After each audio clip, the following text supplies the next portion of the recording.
What's going on? Jake here with Uncommon EDC. Today we're taking a look at the knives I picked up at Blade Show Atlanta 2024. I did pick up a ton of non-knife gear as well. In fact, some of my favorites are already on the table and a bunch more off screen, but this video is really going to be focused on the knives because I got a ton of them. It's going to be a longer video as is. I'm going to try and breeze through as much as possible because they're all going to get individual videos in the future.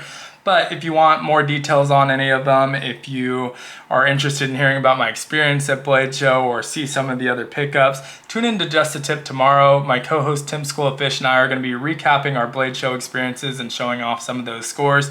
So definitely a good place to see those. Also a great place to kind of be interactive and answer some of the questions that might come up. If you're not able to make it live though, of course, catch the replay. We'd love to see you there.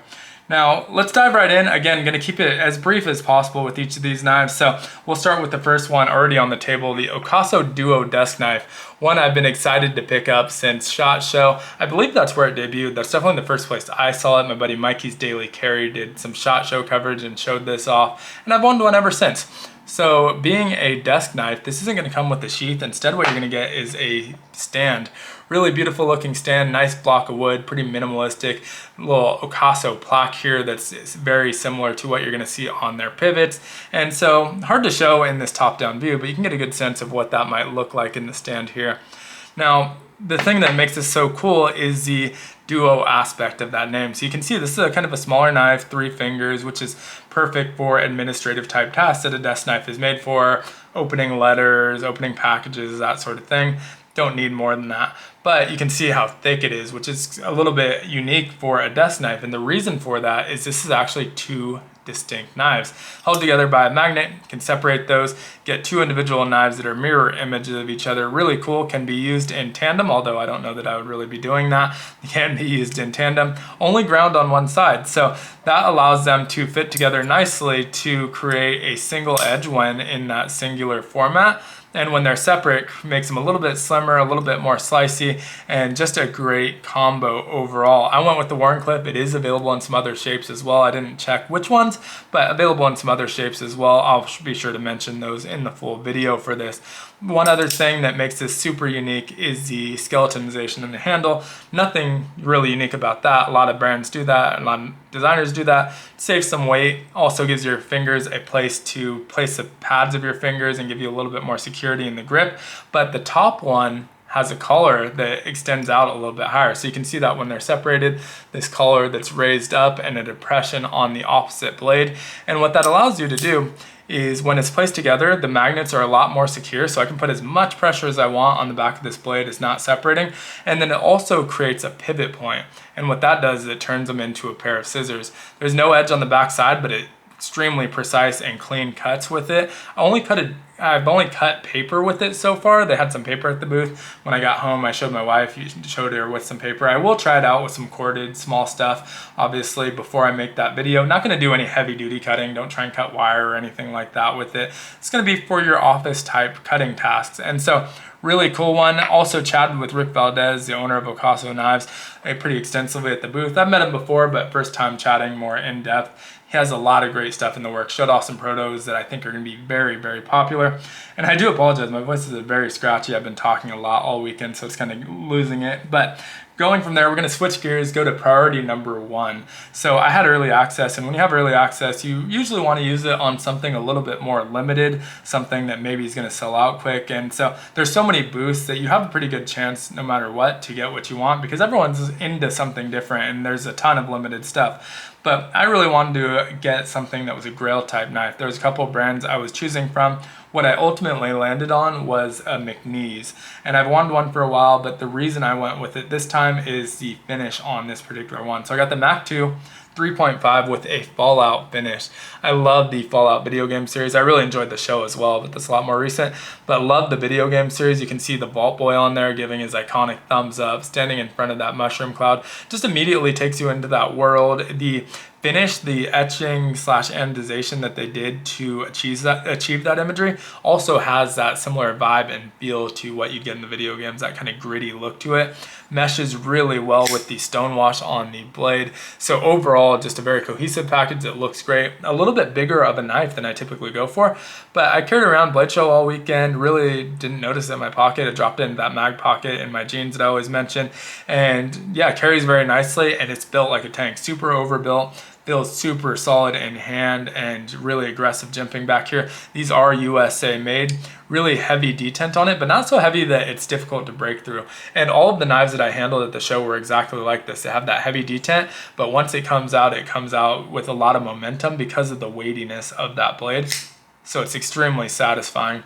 Now, don't usually talk about like the extra stickers and swag unless there's something interesting. This one, there was something interesting, and I think it's a nice touch. Even though I don't talk about it as much, I really enjoy it. It doesn't add anything to the knife, but just kind of gives you that extra good feeling about it. And so they added in this key tag, which I thought was so fun. You are over encumbered and cannot run. If you played any RPG, doesn't have to be Fallout, you know that when you're over encumbered, you can't run, you walk a little bit slower, you can't fast travel until you drop some weight. And so just kind of a nice touch that really pairs nicely with the knife and add a little kind of fun Easter egg to it. So from there, we're going to stick into that Grail territory. I have two more knives that I'd say are kind of in that territory, but I wouldn't call grails, only because they're either newer or newer to me, where I didn't really know about them until recently, or they haven't released until recently. And so for a grail, I feel like it has to be something you've really wanted for a long time, but they're still in that price point, so we're going to stick there before getting into that mid-tier pricing and even some of the budget stuff. So next up is a Hawk Knives Shortcut. I've only won this one for a few months. I handled my buddy Nick's when we did the Bob Trezzola workshop tour, and he had one. Really have been wanting one since, and so picked up a custom at the show. Usually these are just going to have a stonewash finish that had 4 different customs available, all with some variation of blue, either partial blue, full blue with the stonewash, this full blue without the stonewash. And so I went with this one. Blue's my favorite color, so that solid blue looked great to me. You can tell right off the bat, very unique design, something different about it. This is actually a utility blade with a few different deployment methods. So you have this screw here that can act as a thumb stud. I'm not very good at it, honestly. I need some practice in order to use that as a thumb stud. And so I really just haven't mastered the motion for opening that, as you can see. And so I'm not really using that yet, but we'll practice and try that out. You also have 2 different flippers. My preference is this top one. Snaps out with authority. Does require a little bit more strength to deploy it though. So if you're not so familiar with flippers and don't really know where to put that pressure, or just to have a little bit of lack of dexterity there for whatever reason, maybe a little bit more difficult to deploy, or you have this lower one. What I found with this one is it's a little bit slower, and so you can fully deploy it, but you have to get the pressure point right and put enough pressure to get that deployment. Otherwise it'll fail halfway. My wife was having a hard time with the top one, so switched here and is able to deploy it pretty consistently. But again, if you put the pressure too low, it'll stop like that. The other cool thing about this one is the locking mechanism. So it's a really simple one. It feels like it shouldn't lock up as much as it does, because when you go to unlock it, it requires so little pressure. It's so smooth and so easy and intuitive that it feels like it shouldn't be that locked up, but you can put a lot of pressure back here. It's not going to fold up on you. The way the lock works, you just lift this, and as soon as you do, it folds super smooth. Like I said, something about it, it's so light feeling that it feels like it shouldn't lock up as tight as it does. Another cool thing about this one is you can actually flick it closed. I haven't mastered the movement yet. My buddy Brad, Alpha Prime EDC, has. He's able to do this very consistently. I've only been able to do it once or twice, but if you put pressure on here and just kind of, let's see, yeah, put pressure and kind of flip it up, there you go, it will fly shut, and he can get it to close all the way. Like I said, I've only really been able to do it once or twice with that method, and so it does take a little bit of practice, but hopefully I'll be able to get that down before I make the full video and show how that works. But then you have this pocket clip, his unique design on there, kind of, it works like a pin, clothespin, and that's really nice because you can squeeze it over thicker materials, lock it in place, really effective. Now, the only downside I have to this so far is that it does require a tool to change the blade, and that's gonna be a red flag. It's kind of full stop for some people. For me, I don't use them so much that I'm changing a blade daily where it's a big deal, but if you are, that's definitely gonna be a deal breaker. Now, it does come with the T9 WIHA driver, not a bit, an actual little mini T9 driver to change it, which is nice. It also comes with a pivot tool because they have proprietary pivot here. And so I'm not a huge fan of proprietary tooling, but if you are going to do it, include it, don't make us buy it. And he does include it, so no complaints there. It's also a keychain one, which is kind of cool, so you can always have it on you. It's very compact. One last thing is the blade, serrated blade here. I don't know if that's proprietary to him or not. It does come with an extra, and I'm sure you can buy them from him, but it does look like it's going to be standard blades, and again, probably going to have to test that out before the video to make sure to confirm that. But overall, just a super cool and unique design. Love the finish. Glad I was able to get this custom version of it. I think it looks interesting and definitely a showstopper. And so from there, let's go to our last one in this category. That's going to be our OEG EDC. Calls this one the Windsor. It's his first folding knife. He's done a lot of pocket art, a lot of fixed blades, but first folding knife. And this is a kind of direction he's moving in. Eddie's a homie, always loved seeing him and supporting him. Picked up a few other things from him as well. So was really excited to get this one. I actually had my eye on a different configuration when I saw them on Instagram. I was looking at the orange bladed version, but when I saw this one in person, I was sold on it. So went with the green finish. Titanium handles. The green anodization is very unique. I haven't really seen anything like this on other knives, where it's so stone washed on here that it's just like faded out. The hardware still has that vibrant green anodization. Titanium hardware as well has that vibrant green anodization that really makes it pop, which you wouldn't expect when the handles are anodized the same color, but it just kind of works really nicely. I think it looks excellent. My buddy's girlfriend Amanda actually picked up the same one. It's just really good looking, especially in person. I hope that's coming through on camera. When I first saw it, it was kind of faded when I looked at it on camera, but in person it's got this really cool looking green. Great blade shape on it, nice flipper tab. This is going to be a frame lock, and so the flipper tab's really nicely placed in line with that pivot. Really snappy. We also have this thumb slot, I guess, for deployment. It can be a little bit tricky to get your finger placement right because it's under that lock bar. So not the greatest candidate for middle finger flicking, but also not impossible. So once you figure out that placement, it's definitely doable. But if you just kind of go at it really quick, don't think about it, a lot of times I end up misfiring on that. But really cool one. Really glad I was able to pick this one up. I love all of his finishing. He does such a good job of Cerakoting, anodizing, all of that, like we see on this bead. The beer bomb, although Notorious EDC, was also finished by Eddie, and so he does such a great job on that, so no exception there. Now moving down there to kind of our mid-price range, went for one of the show exclusives. This one from Arcane Design. He's a friend of the show, been on Just a Tip before. Israel released this version of the Creature, budget-friendly version.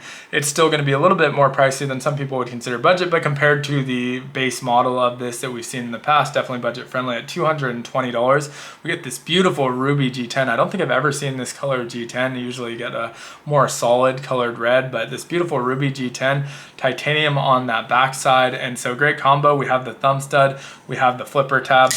Works really well. Bigger blade. You have, each time he does a design, he creates a logo unique to that knife, and so the Creature logo is right here. We also get the Arcane Design logo on the opposite side though. Also has the inlays that we saw before, so that'll be compatible with any of the inlays made for this knife. Comes with these, I believe these are just a raw titanium, but you might be able to get like Circuitai or different colors of titanium. I think actually it's aluminum. I said titanium, but I'm pretty sure these are aluminum, although the backside's titanium. But a really cool knife. Another larger one, feels great in hand, great blade shape, and great price. So I was excited to pick that one up. I know they had these on day 2. I don't know if they lasted all the way through Sunday, but such a cool exclusive from Israel. So moving on from there, we'll get into kind of a unique and weird one. This is stuff I love, always like picking up weird stuff like this. I'd say that Hawk Shortcut falls into the category, but this one's from Superlative. This is their Piranha, and this just has a unique deployment method. So I have a couple Superlative products, a collaboration between Enrique Pena, Jared Ozer, and Javi Garcia. This one is not a slip joint though. This is a modern folder, kind of a Valley Song-esque, but with magnets, so not exactly a flipper either. The way it works, a lot of people thought it was like an automatic or a hidden bolster release, but close. You just kind of push down here, go clockwise around, and it will open the blade. Once it gets back to that other magnet, locks into place in that open position. You got this really unique blade shape, very, very cool looking knife. Had it in a couple different finishes. I went with this red shredded carbon fiber look here. But really great looking knife, and just to kind of another fun one to fidget with. They hid the Superlative logo on the interior there, so nice and out of the way. And you can kind of get to a point where you drop it and open it pretty quickly. It probably requires a little bit more practice to get super consistent with, but pretty easy to open one-handed or two-handed, and just so fun to fidget with. I found myself just walking around and partially opening it and then letting it close at the show, so another kind of fidget factor to that knife. They were doing a show special on these ones, so it was a little bit cheaper. I think this model was only, or this configuration was only a couple dollars cheaper, but all of them were the same price at $280. So if you went with one of the more premium offerings, you may have saved a few more dollars, but this one was more appealing to me, so I wasn't too worried about just kind of going for best value for money. From there, let's go over to Gondek EDC. So we've been looking at the Hank. Look what I got at Blade Show. Such a fun Hank idea. They were giving these out anytime you made a purchase. I think they ran out on the second day though. So if you picked anything up late in the second day or third day, they may have already been out. But cool Hank design. They also have a new folder, and so went ahead and picked that one up. This is the Alchemist, and it's such a great looking folder. It's really minimalist, super small. I love the kind of radial pattern on here. I also really like that that actually extends on to the back side. So a lot of times when we see that kind of patterning on the front on titanium, the back side will be blank because they have the frame lock, the pocket clip is blocking most of it, and it just doesn't extend for whatever reason, but I really appreciate that it does extend. Very nice pocket clip, super deep carry. It has a lot of room under there, a lot of access to slide in, and then a lot of room underneath there to slide over your jeans. And it is going to be a flipper that's really well placed in line with that pivot, and so super good action on there. Excuse me, my voice is going away from Blade Show still, but super good action. We have a compound grind. Really love how this is done as well. You get the super slicey bottom where you need it, and then a more stout top at the top so you don't break your tip, get a little bit of extra strength at the tip here. And I believe this is magnet cut with titanium handles, and yeah, really excellent design. You can see the I forget what that stands for. They collaborated with the company to help make some, or do the CNC work on this. And so really cool design, pairs nicely with that Hank, of course. One thing that I actually thought was cool, let's leave that there for a second, is the the packaging once again. So they're known for their Hanks. Why not go with the fabric packaging? They went with this pouch. You can use it for other knives, but it really goes well with this one because they made a custom fabric that has the elements that are in the metal used on this knife. And so that's such a kind of unique touch and a cool way to carry it as well. You can just drop this in your pocket. In fact, this is what I was doing. It does have that great pocket clip, but since I was carrying multiple knives around Blade Show, I figured I'd clip one to each pocket, drop one in the pocket. So I just put it in the zipper pouch, dropped it in the pocket, and it carried perfectly. Super slim also, so it doesn't create a lot of bulk in the bottom of your pocket. From there, let's go over to another utility blade, and this one's another unique one. I've been getting really into utility blades for whatever reason, but this is from Chavez, their Chub Auto, and so they had a ton of different finishes. I was eyeing the titanium, but looking at my other options, someone bought the last titanium, so I went with the teal. They had a couple different patterns. I went with the crosshatch pattern, as you can see on there, and so that was kind of an intentional choice. The reason I say that is this one has a very heavy switch in comparison to really any of the other ones I handled at the show, so it is a little bit difficult to deploy that blade. I think I'll be able to oil it up, maybe even disassemble it, reassemble it, but I think I'll be able to work that in over time, so I'm not super worried about it, but it does have a much heavier switch than I'm typically used to, really in line with the larger Microtex from the past, and so that's something to keep in mind. But again, most of the ones I handled were very manageable. Have that Chavez logo right there on the holder. I haven't looked into how you change the blade on this one yet, but I don't see any tooling, so I would imagine that it's not too bad. Hopefully you don't have to disassemble the whole thing. That would make it a little bit frustrating, but either way, really cool. This one has the coded switch as well. The other teal version of it didn't have the coded switch, so I think that's kind of cool. We get the Chavez pocket clip that we see on their knives as well. This one is the old style with the screws above the eyes. It would kind of look like eyebrows, but still really cool. And yeah, just a fun out the front. They did the group knife pretty recently, was the Chub out the front with that red lava flow carbon fiber, and then that one wasn't available since that was a Facebook group exclusive, but they did have tons of different variations of this. So really cool knife. Excited to see those start hitting public stores pretty soon. From there, let's go to Rosecraft. I got 4 Rosecraft knives. We're only going to see 3 of them today. One I got on Sunday, and it's not out yet. I wish I had it with me, but I actually ended up having to ship it home because I was already packed up and wasn't able to check it in, so I just shipped it home. Hopefully it'll get here in the next couple of days because it's a knife that isn't out yet, and I don't think they've had any public pictures of yet, and so would love to get a video out there, get some more information on it. It's called the Bowfin. It's a design by Chase Snyder, who I don't have any of his knives yet, and it's a modern knife. I don't have very many modern knives, but prior to Blade Show, just the Mohawk as far as Rosecraft moderns. I did get one other one though, so we'll see the Bowfin in the future video, but the other one I got was the Clinch River button lock. And so this is a brand new version of the Clinch River, which was a traditional. This is a modern. They're kind of lumping it into both categories. I think the serial number even has both the M and the T, but it's going to be a button lock. And so the same sway back design, identical. We still get the shield and the bolster, kind of traditional feel to it, but with modern materials and a very modern locking mechanism and deployment method with that button lock. So you can just press down on there and swing it open. Still has the same great ergos with that beautiful finger twirl, great for utilitarian type work, and just feels great in hand. The Ultim was a show exclusive. They only made 100 of them, but they do have a black micarta version as well as a green micarta version that are publicly available. I can't remember if these are already listed on the site, but they had all three of them. This was the pricier of the Rosecraft knives that I purchased. You can see that Andy Armstrong maker's mark there on the pocket clip.